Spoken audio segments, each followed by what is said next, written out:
واضحة في القضاء، وخلي يسمعني السيد رئيس مجلس القضاء، واعتقد انه رجل متفتح ويسمع الاراء والاراء القانونيه. اليوم عندنا بدعه بالقضاء انه المتهم لازم تجيبه وتنومه بالسجن ويحتقر ويهان 6 اشهر 7 اشهر، وبعدين يقولوا له يا انت ما عندك شيء في ولا. هذا ما يصير بالدول اللي تحترم حقوق الانسان.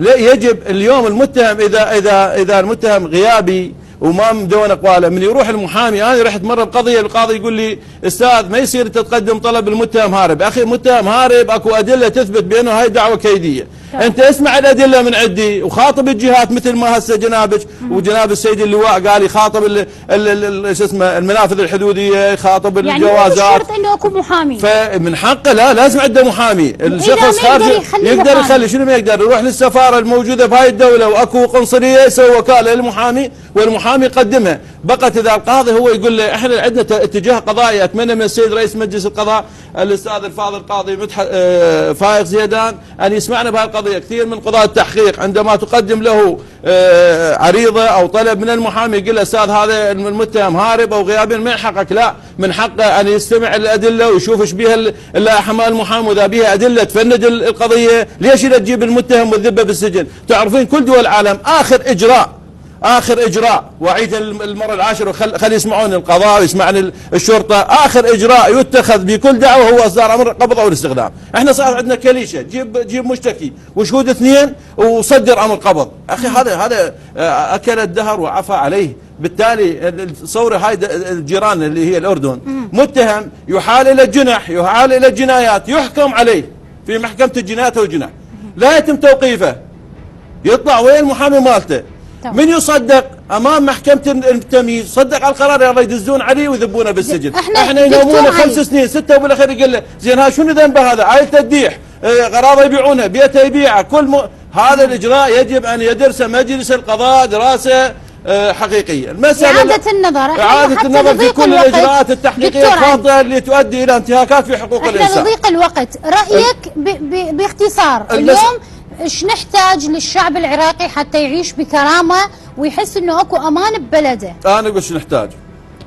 ثانيا مساله التعذيب ما تعذيب اخذيها من عندي وانا مسؤول، مهم قناتكم موجود التعذيب، مسؤول 99% من حالات الموجوده بالمراكز ومكاتب المكافحه يستخدم التعذيب كوسيله لانتزاع الاعتراف.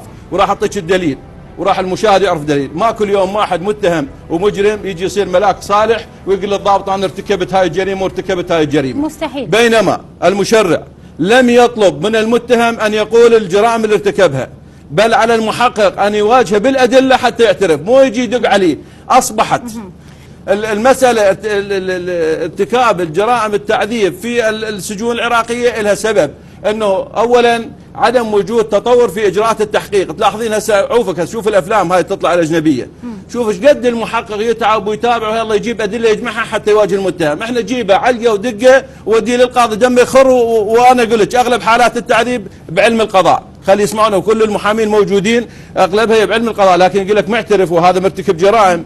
فالقصد نقول التعذيب سوف يبقى ولن ينتهي، والاسلوب الوحيد الموجود عندنا هو التعذيب لعدم وجود اساليب متطوره في التحقيق حتى تكشف عن الجرائم. كثير من هناك قضيه بشعره يقدرون يكشفون جريمه، احنا منين عندنا محقق يطلع ويدقق؟ ضمن الاجراءات القانون اللي طلبها ان تكون هناك كشف دلاله، وان يكون هناك كشف على محل الحادث وضبط ما له مساس بالجريمه. هاي اغلب الدعاوى، وانا مسؤول عن كلامي، اغلب الدعاوى اللي بمكاتب الاجرام ما موجوده. هذه اغلب، اقول مو كلها، اغلب ما موجوده. وخلي يطلعون الاضابير وانا وياك نروح وقدام الراي العام اذا اكو اضابير بيها كشف دلاله وبيها كشف على محل الحادث، وانما تؤخذ افاده المتهم كانه قران ومدونه امام القاضي يحكم حتى وان كان